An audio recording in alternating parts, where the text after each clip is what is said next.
He had money, power, and a last name that opened every door. But one day, a single conversation turned his entire world upside down. Watch until the end. You won't believe what happens next. Don't forget to like, comment, and subscribe for more powerful stories. Lucas Reed had never known a day without privilege. He was the son of Charles Reed, a self-made tech billionaire whose name appeared in Forbes so often it seemed like a permanent fixture. From the outside, Lucas's life looked flawless. Private jets, weekend getaways to the Caribbean, closets filled with designer labels, and a birthday party every year that seemed more like a red carpet event than a celebration for a teenager. If he wanted something, he had it. If he didn't, he ignored it, and someone else handled the consequences. But inside the walls of an elite private school in Atlanta, Lucas was becoming infamous. He wasn't known for brilliance, talent, or kindness. He was known for his arrogance, his expensive shoes, and his inability to pass even the simplest test. Teachers tolerated him because they had to. The Reed family's donations to the school could fund entire wings of classrooms, and so when Lucas turned in blank assignments or failed an exam, no one failed him completely. They adjusted, curved, and looked away. Lucas knew it. He smirked his way through classes, leaning back in his chair as if the world belonged to him.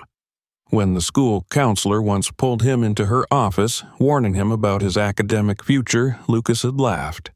"I could buy this school if I wanted to," he said casually, arms folded, his voice dripping with mockery. "What grade is going to change that?" The words spread quickly among students and staff, but no one challenged him. They were afraid. At home, things were no better. His father wasn't impressed by his defiance. Charles Reed was not a man easily moved by excuses. He had built his company from scratch, clawing his way out of poverty with an iron will. To him, weakness was unforgivable, even in his own blood. One night, after another frustrating phone call from the school about Lucas's performance, Charles confronted his son in the sleek glass living room of their Atlanta estate. "You're an embarrassment," Charles said, his voice cold and sharp as steel. Lucas, sprawled on the leather couch in designer sweats, rolled his eyes. "Relax, Dad. I'm not your employee. I'm your son." Charles leaned forward, his eyes narrowing. "The world doesn't care. Either you become someone, or you'll just be another rich kid with a last name and no spine, and I won't carry you." The silence that followed was heavy, suffocating. For once, Lucas didn't have a smug reply ready. His father wasn't bluffing. He meant every word. The next morning, Lucas showed up at school as if nothing had happened. He pulled into the faculty parking lot in his glossy black Audi, a gift from his last birthday. He walked through the marble-lined hallways with his usual swagger, his sneakers squeaking on polished floors. Students stared at him, some with envy, others with disgust. But Lucas never noticed. To him, their opinions were meaningless. Yet cracks were beginning to form in his perfect facade. His grades weren't just bad, they were catastrophic. Teachers had run out of ways to justify passing him. Rumors swirled that he might not graduate. Lucas brushed them off, pretending he didn't care. Deep down, though, a weight was pressing on him. He didn't know what failure really meant. He only knew how to hide it behind a smirk. Then came the moment his world shifted. Late one evening, Charles stormed into Lucas's room holding a thick folder. Printouts of emails from teachers, grade reports, disciplinary notes. His expression was cold fury. "Enough," he said. "I've had enough of this circus." "What are you talking about?" Lucas muttered, half distracted by his phone. "You've wasted every chance you've been given. No more cars, no more credit cards, no more free passes." Lucas blinked. the phone slipping from his hand. "You can't be serious." Charles's voice was like stone. "From now on, you'll take the school bus like everyone else. You'll earn your way, or you'll have nothing. I don't reward failure, not even from my own son." The next morning, Lucas stood at the bus stop in the crisp Atlanta air, his designer jacket pulled tight around him, sneakers already muddy from the sidewalk. For the first time in his life, he felt ordinary, and he hated it. Students whispered, pointing at him as the bus screeched to a stop. He stepped on board, ignoring their laughter, and slumped into a seat in the back. Walking into school that day felt different. The walls seemed taller, the halls colder. His swagger was gone. He kept his head down, his hands jammed in his pockets. For the first time, he noticed how invisible he felt. It was then that he saw her. Near the side entrance, an older black woman was pushing a mop across the polished floor. She wore a faded uniform, her posture steady, her movements precise. Her presence was quiet but strong, like someone who carried entire worlds in silence. To Lucas, she was background noise, just the janitor. He walked past without a second thought. But life had begun to close in on him. Tests returned with failing marks, 24% in math, 31% in history, a brutal 0 in biology. His father's threats echoed in his mind. For the first time, Lucas couldn't shrug it off. The arrogance that once shielded him was cracking. That night at home, Charles delivered the final blow. "If you worked for me, you'd be fired," he said. "You're lucky, all you lose is my money."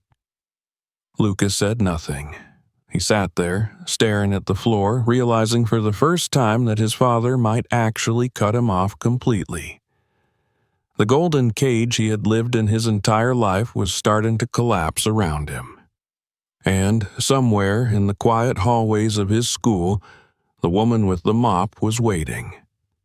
The next week dragged on like a punishment. Lucas, stripped of his Audi and his credit cards, trudged through the school corridors with a weight he could not shake. His father's words still echoed in his head, sharp and unforgiving. For the first time, Lucas didn't feel untouchable. He felt exposed. One cold morning, he cut through the east wing of the school to avoid the crowd. That was when he heard it. A voice, soft but steady, almost like a whisper meant for the walls themselves. "The only true wisdom is in knowing you know nothing." Lucas stopped in his tracks. His eyes darted to the side where the janitor pushed her mop in slow, careful strokes. She hadn't even looked at him when she spoke. Her voice was calm, her posture unshaken. "What did you just say?" Lucas asked, half laughing, half confused. She looked up at him then, her gaze steady and unafraid. "Nothing you're ready to understand, boy." Her words hung in the air, heavy and sharp. Lucas scoffed, forcing a chuckle, but something inside him stung. He walked off quickly, trying to shrug it away. Yet, by the time he reached his classroom, the phrase repeated itself in his mind like a song he couldn't forget. That evening, another failure landed in his hands, a literature test with a glaring 18 out of 100. The teacher's note at the bottom was blunt. "Did you even read the passage?" Students around him laughed quietly, but Lucas forced a smirk. Inside, he felt his chest tighten. Over the next days, the spiral continued, a 24% in math, a 31% in history, a 0 in biology. It was no longer a joke, not even to him. Teachers avoided eye contact. His classmates whispered openly now, no longer afraid of the Reed name. The school counselor summoned him again. Her tone was colder this time, stripped of patience. "Lucas, you're at the bottom of your class. Statistically, you're failing in every way that matters." He leaned back, arms crossed. "I'll get a tutor." "You've had 3, she shot back. "They all quit."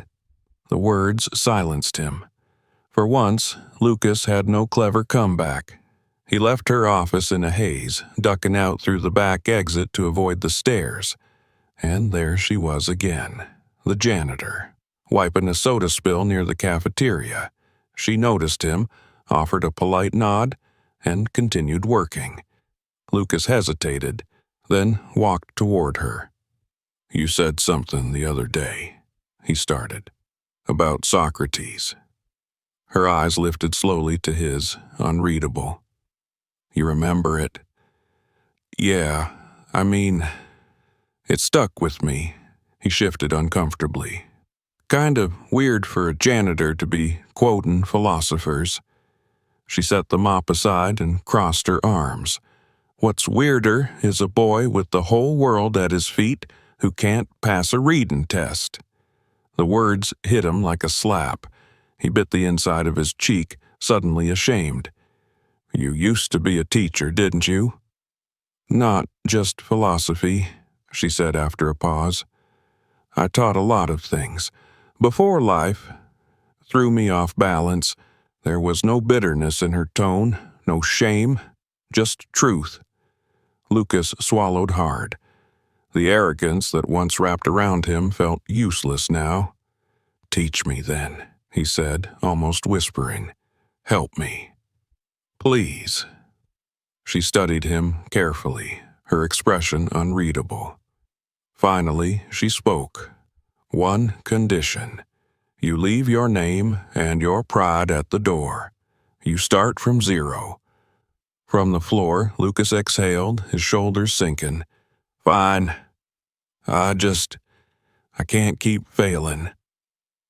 The next morning, before sunrise, Lucas walked through the fog-covered campus with a notebook clutched tightly in his hand. The school was silent, the hallways still asleep. He found her in the east wing, polishing the floor with deliberate, steady motions. She wore earbuds, humming something faint, maybe gospel. "Hey," Lucas said awkwardly, "you said you'd teach me." "Remember?" She removed one earbud, her gaze calm. "I remember. But I also said it wouldn't be easy. I don't care." "I need this."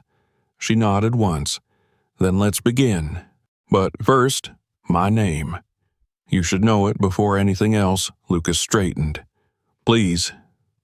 "Evelyn Wallace." He repeated it under his breath. "Evelyn." For the first time, he smiled faintly. "How long have you been working here?" 3 years. Before that, other schools. And before that—" She paused, her eyes meeting his directly.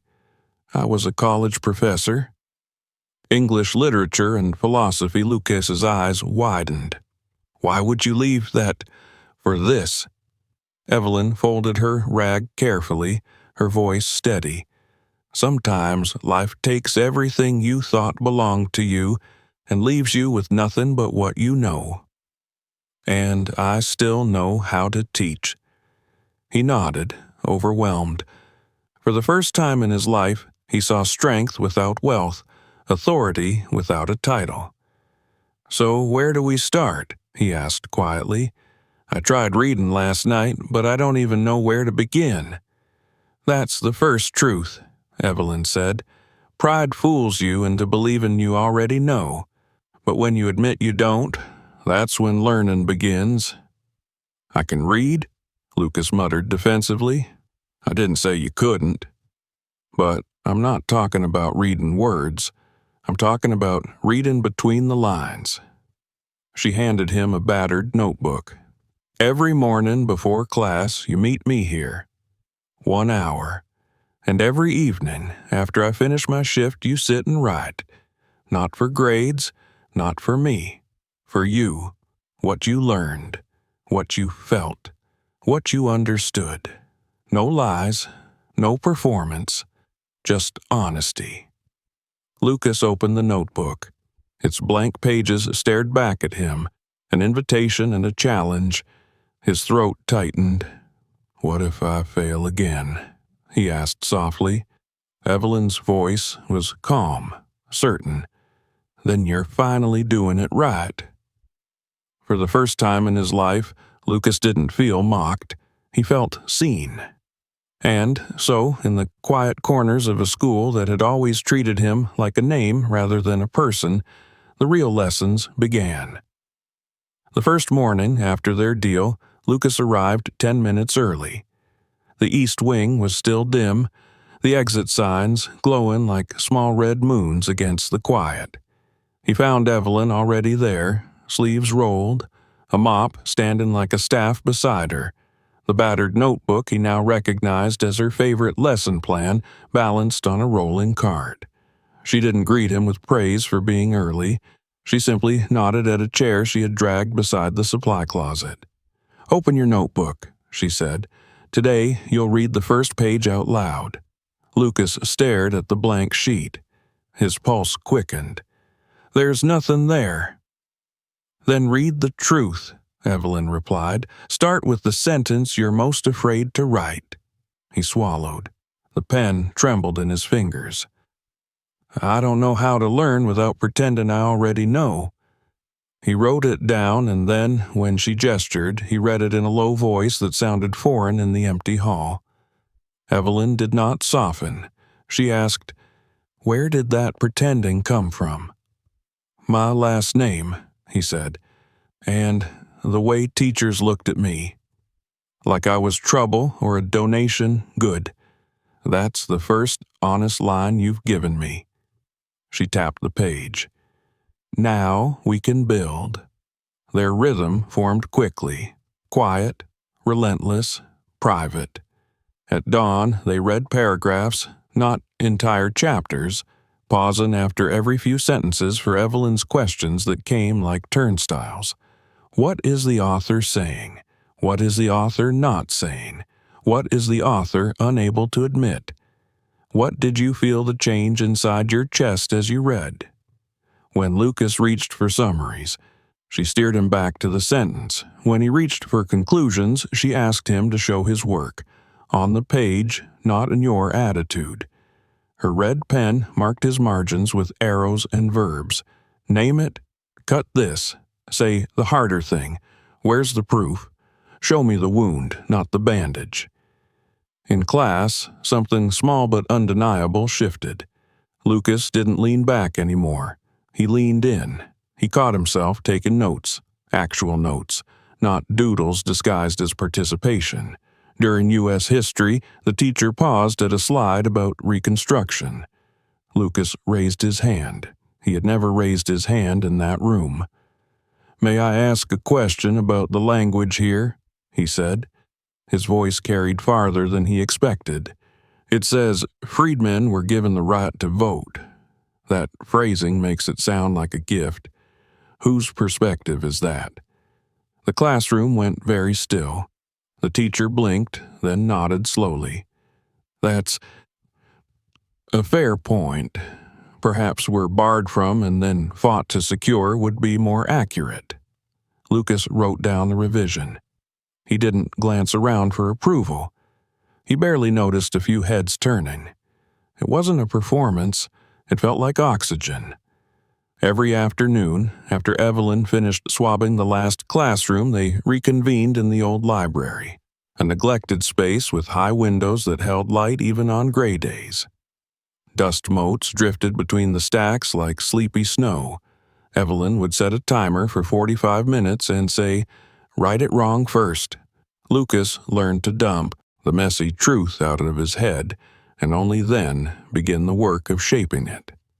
Some pages were just lists, things he avoided, words he misused, sentences he liked but didn't trust. Others were raw, almost letters to no one, about a father who measured worth in output, about walking into rooms where everything was pre-decided, about the empty itch after a perfect party. He handed these pages to Evelyn with the same dread he once felt turning in a test, except now the fear wasn't of the grade. It was of being seen. She never coddled him. Sometimes her only comment was a single slash through a paragraph, and the words pretty but hollow. Other times she underlined a clumsy sentence twice and wrote, "Here's your voice. It's trying. don't let it hide behind ornaments. The first time Lucas brought her an essay for English, he titled it The Illusion of Power. He filled it with clever lines and polished metaphors about money and access. Evelyn read 3 paragraphs, then closed the folder. "What?" he asked, defensive heat rising in his cheeks. "Where are you?" she asked. "You wrote about the air around a fire." "I want the burn." He stared at the paper, at his perfect scaffolding. Then he turned to a fresh page and wrote, "I've been loud, so no one hears my silence." When he handed that line to her, Evelyn's face didn't change, but her pen tapped once on the margin, as if to say yes without saying it. The mockery came on schedule. It wasn't subtle.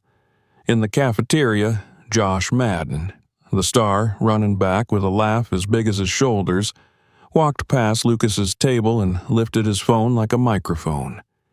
"Yo, Reed," he said, grinning for his friends. "You got a minute to clean up my thesis after you mopped the floor?"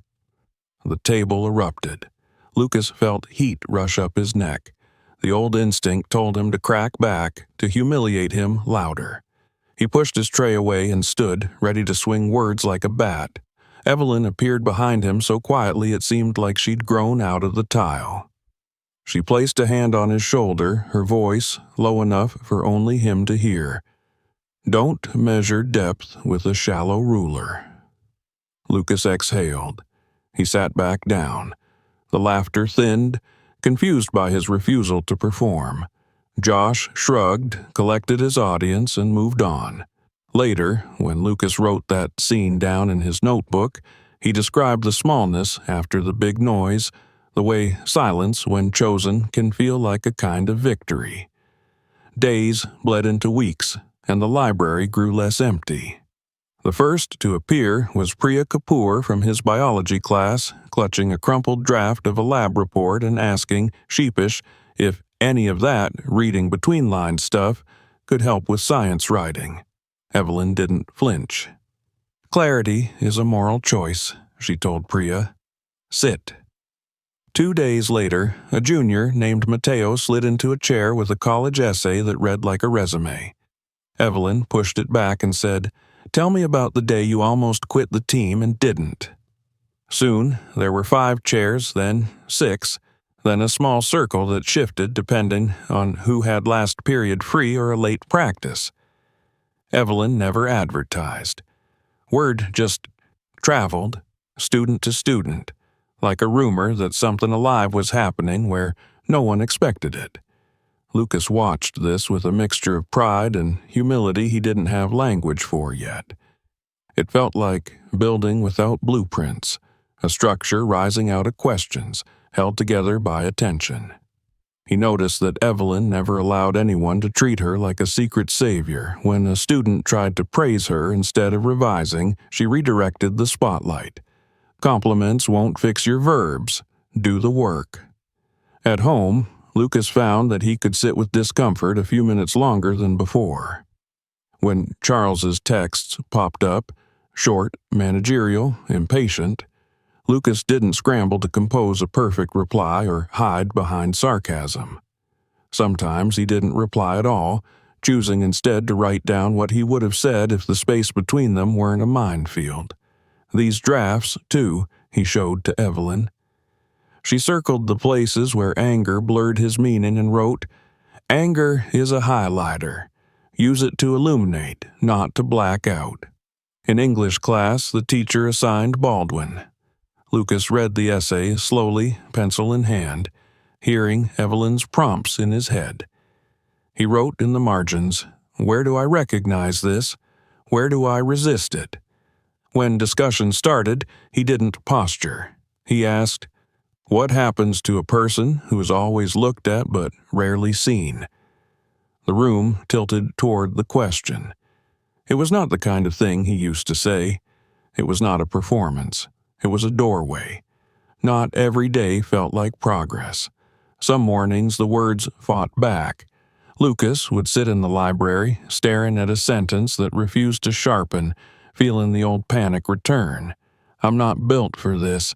I'm faking. They're right about me. On those days, Evelyn adjusted the assignment. List 10 ways your pride protects you, she said once. On another day, write the story of the first time you decided not to try. The answers were messy and unsatisfying. They were also, Lucas suspected, the point. He began to see learning not as a staircase, but as a tide, coming in, going out, carving stone a little at a time. The circle in the library kept widening. A shy sophomore named Alina brought a poem that read like code. Evelyn refused to decode it for her. "Tell me what you meant," she said. Alina tried. When she ran out of air, Evelyn pushed a blank page toward her. Again. A senior named Jamal arrived with a personal statement that included the phrase, "I have always been passionate about leadership." Evelyn slid the paper back wordlessly and waited. He laughed, embarrassed, and left with a different beginning. "When my uncle's barber shop flooded, I learned how to hold the door while the water ran through." There was a kind of safety in that room that Lucas had never felt in any that money could buy. It wasn't softness, it was seriousness. The seriousness of people who had decided to tell the truth and let the chips fall. No one performed for points. They read each other's sentences and asked for the harder version. They learned to say, "This is beautiful and dishonest." They learned to hear, "This is clumsy and real," as a kind of blessing. Outside that quiet, the school remained itself. Rankings, announcements, letterman jackets, a hum of competition that rewarded polish over substance. The whispers about Lucas morphed but didn't die. Some students said he was cosplaying humility. Others said he had found a loophole. A handful looked puzzled, as if watching a familiar character step out of his script. Lucas learned to let those narratives circulate without chasing them. Evelyn had told him the second week, "If you keep stopping to explain yourself to every bystander, you will live in the stands, not on the field." One afternoon, the circle was working through the endings of essays, how to avoid the cheap uplift, how to land a thought without selling it. Lucas read 2 endings of the same piece aloud, one neat and shiny, one unfinished but alive. "Which one tells the truth of where you are?" Evelyn asked. Lucas pointed to the mess. She nodded. "Then respect the stage you're in. A false finish is still a lie." After the session, as the others drifted out, Lucas stayed behind.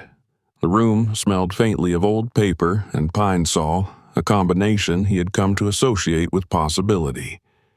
"Do you ever miss it?" he asked. "Being Professor Wallace?"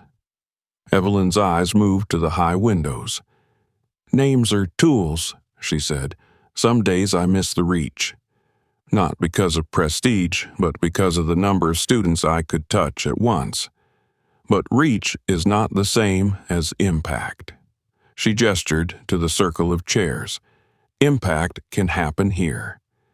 He thought about that on the ride home. The bus rattling through neighborhoods he rarely noticed. Names or tools. His had always been a key, a shield, a weapon. Under Evelyn's questions, it was becoming something else. A handle he could use to lift, not just to break. The next morning, during a pop discussion in literature, the teacher asked for examples of voice. Lucas used to hate that word. It sounded like a trap. But now he raised his hand.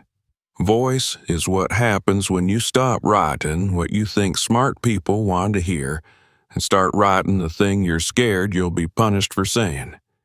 The teacher regarded him, surprised, then smiled. "Put that in your notebook exactly as you said it." He did. By late fall, the library had a rhythm that felt like a heartbeat, steady, insistent, alive. The circle opened with silence. Evelyn would say, "Breathe." Leave the costume at the door. They would go around once, a line from something they had read, a question they were carrying. Lucas's questions grew braver. So did his willingness to be wrong. When Priya challenged a sweeping claim he made about people who have power, he didn't retreat into arrogance. He asked, "Where did I flatten something?" She showed him. He revised. In the cafeteria, Josh tried one more time to bait him, slapping a rag onto Lucas's tray with a smirk.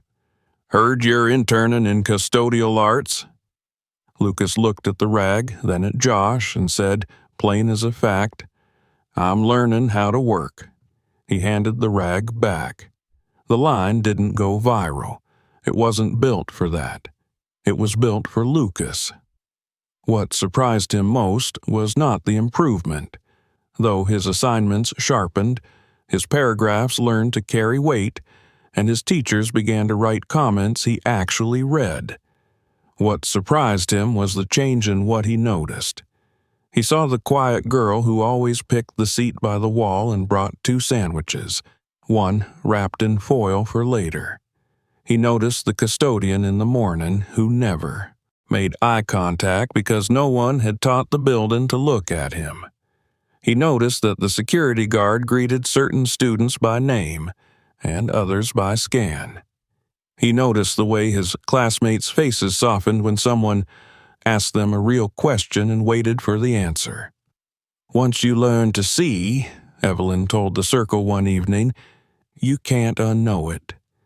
That's the risk and the gift. Lucas wrote it down and then drew a box around it. He still stumbled. He still woke some mornings with the ancient urge to swagger through the day, to buy himself a personality with a joke and a shoe. But a new muscle had formed, and he was practicing with it, the refusal to be performed by his old script. One night he brought in an essay where he had tried to imitate a writer he admired. Evelyn skimmed 2 pages and then slid it back. "We already have him," she said. "Give us you." He went home angry and returned with a page that began, "I learned how to pretend so early that sometimes I forget there was a first lie." She underlined the sentence and wrote, "Follow this thread. It's the one that holds the rest." By the time the leaves along the campus drive had browned and fallen, the change was no longer arguable. It didn't make Lucas a different person in the way yearbook captions like to pretend. It made him more himself than he had been allowed, or allowed himself, to be. He carried his notebook the way he used to carry his phone, reached for it when something landed heavy in his chest, when a sentence found him at the water fountain, when a question wouldn't let him go. On a Tuesday that felt like any other, Evelyn ended their session 5 minutes early and told the circle, "Homework. Write about the cost of your transformation, not the benefits." The bill groans rolled around the chairs, but pens moved. Lucas stared at his blank page, then wrote, "The cost is losing the comfort of being underestimated. The cost is no longer having the excuse of my last name. The cost is hearing my father's voice and answering with my own." He closed the notebook and looked around the library, the mismatched chairs, the high windows holding the last light, the woman who mopped floors and taught souls.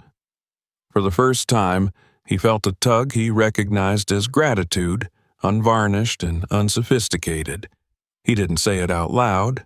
He put it on the page and let the ink do its quiet work. Outside, the corridors hummed with the usual announcements, the clatter of teams and clubs, the glossy promises of futures measured in acceptances and rankings. Inside, in that circle, something truer was taking shape, sentence by sentence, question by question, like a compass being set. They didn't yet know how much pressure that compass would attract from the larger machine.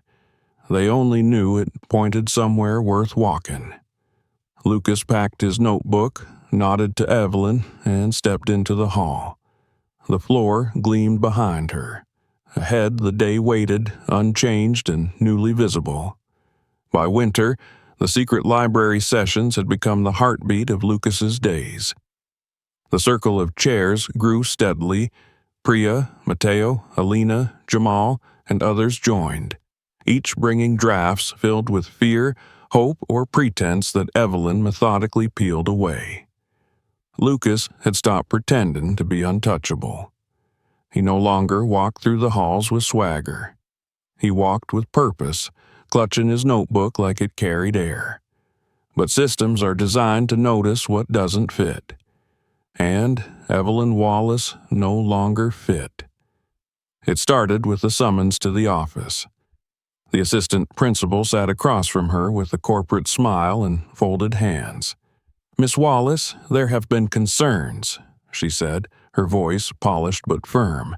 "Students are spending unusual amounts of time with you after hours. Parents are asking questions. It's unorthodox." Evelyn didn't flinch. "I'm teaching them." "You're not a certified instructor here.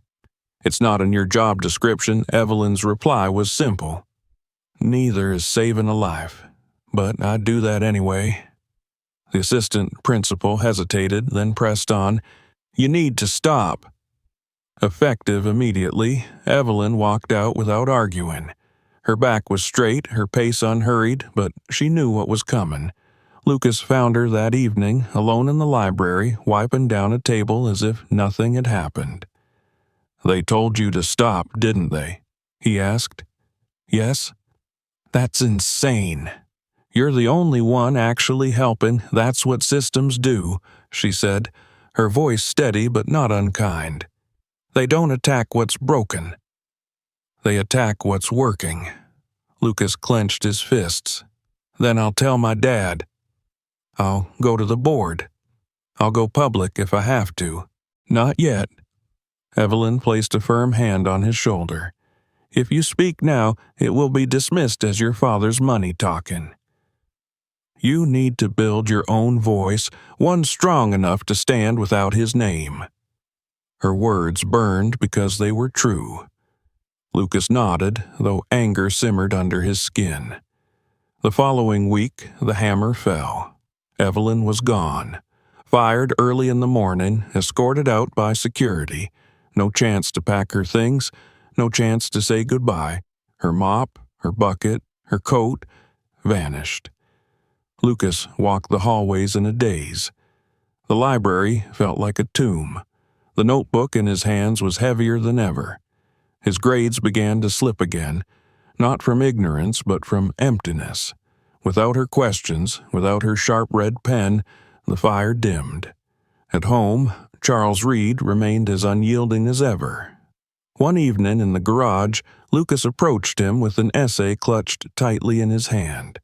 The paper bore a bold red A at the top, his first real one. The title read, "The Courage to Unlearn." Beneath it, the teacher's note, "You found your voice." "Dad," Lucas said, holding it out, "I want to show you something." Charles glanced at it, scanned a few lines, then raised an eyebrow. "Is this a joke?" "It's a real essay. I wrote it. I got an A." Charles's face was unreadable. "This isn't academic. It's sentimental, feelings on paper." Lucas's chest tightened. "It's about growth, about learning." Charles tossed the paper onto the passenger seat of his car. "Who's been teaching you this?" "Because your tutors all quit."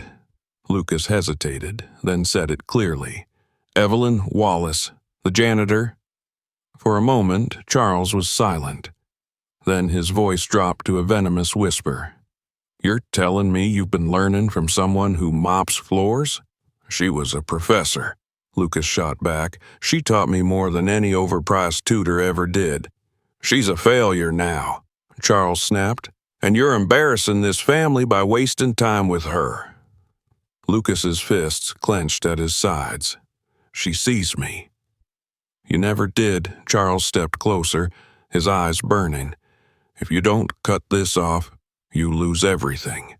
Your money, your car, your name. Don't test me." Lucas trembled but forced the words out anyway. "Maybe I need to lose it all, to figure out who I really am." The silence between them felt like a wall collapsing. Charles turned away without another word. The next day, the school posted a bulletin. End-of-year speech contest. Topic: what it means to win in life. Families and community leaders would attend. Scholarships and recommendations hung in the balance. Lucas stood before the announcement board, staring at the bold letters. His hands shook, but not from fear. For the first time, he saw it clearly. This wasn't just a contest, it was a battleground. That night, he opened his notebook and wrote, not for grades, not for applause, for her. The storm had arrived, and Lucas Reed was ready to fight it. The night of the contest felt like a storm contained within four walls. The auditorium buzzed with the weight of expectation.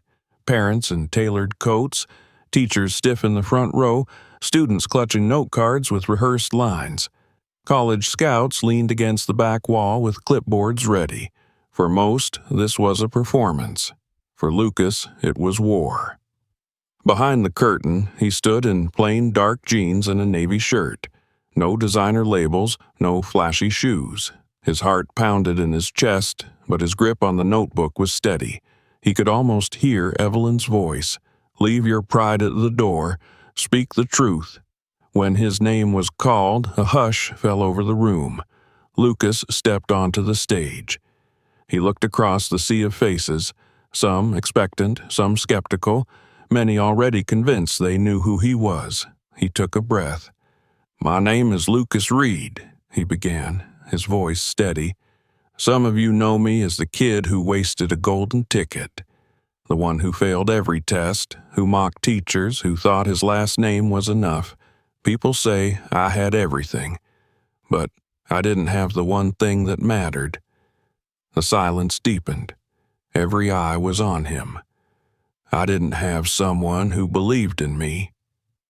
Not until she showed up. He lifted his gaze, searching the crowd though he knew she wasn't there. "She wasn't my teacher. Not officially. She wasn't paid to help me. She had no office, no authority, just a mop. And a heart big enough to see through my anger." Murmurs rippled. Some leaned forward. "She taught me how to read between the lines, in books and in life. She taught me how to write, how to think, how to listen. She didn't just clean the floors of this school, she cleared the fog in my head." Lucas paused, his voice lowered. But she was fired, silenced, because systems don't like it when someone from the bottom starts making a real difference. The room shifted. Parents exchanged glances, administrators stiffened. Lucas didn't flinch. "So tonight, I'm not here to impress you. I'm here to honor her." He held up his notebook. "She told me learning was transformation. That real winning isn't about being rich or powerful. It's about becoming someone worth remembering." He swallowed, his voice softening. "She might not be here right now, but she's in every word I'm saying. So what does it mean to win in life? It means waking up. It means letting go of your name, your excuses, your fear. It means finding your truth and using it to lift someone else." For a long moment, silence reigned. Then one clap, another. And then the auditorium erupted. Applause thundered, echoing off the high ceilings. Students stood, parents followed. Even some of the teachers wiped at their eyes. And in the very back row, half hidden in a simple headscarf, Evelyn Wallace stood, tears slipping quietly down her cheeks. She had come back just to see him shine. That night, the video of his speech spread faster than any Reed Corporation press release ever had. Headlines appeared: "Billionaire's son credits school janitor for saving his life." The story traveled from local stations to national networks. Evelyn's phone began ringing. First, a community college invited her to guest lecture. Then, a university. Within months, she had an offer to return to teaching. not because of a resume, but because of a truth no one could ignore anymore. Lucas passed every class that year, not through pity, but through purpose. He shocked everyone when he declined Ivy League offers and instead chose a small college focused on social justice and education. When asked why, he said simply, "Because I want to teach the way she taught me. And I want to build a place where no one has to ask to be seen." That dream became real the following summer. Lucas knocked on the door of a modest home on the edge of the city. Evelyn opened it, surprised. He handed her an envelope. Inside was his high school diploma, his college acceptance, and a handwritten proposal. "I want to start something," he said. "A center. A place where people can learn the way I did. With honesty, with depth, without shame. I want to call it the Evelyn Institute." Her hands trembled as she read. "Why me?" she whispered. "Because everything I am now started with you," Lucas replied. Her eyes filled. "Only if we do it together." "Always," he said. Months later, in a renovated community center downtown, the Evelyn Institute opened its doors. The rooms filled with kids others had written off. Late-night writing circles hummed with life. Books once ignored became sacred. Evelyn taught again, chalk in hand, while Lucas ran programs and never stopped learning himself. The city noticed. Awards followed. Articles were written. But the true reward came one evening when a 12-year-old boy, clutching a worn notebook, handed it to Evelyn and said, "This place made me feel smart for the first time." She cried. Lucas cried. The boy smiled. Even Charles Reed, silent and distant for months, came quietly to the opening ceremony. He stood in the back, watching his son speak about justice, humility, and healing. When it ended, father and son met outside. "I didn't expect to cry," Charles admitted quietly. "I didn't expect to forgive you," Lucas said. They embraced, not as billionaire and heir, as two men finally trying.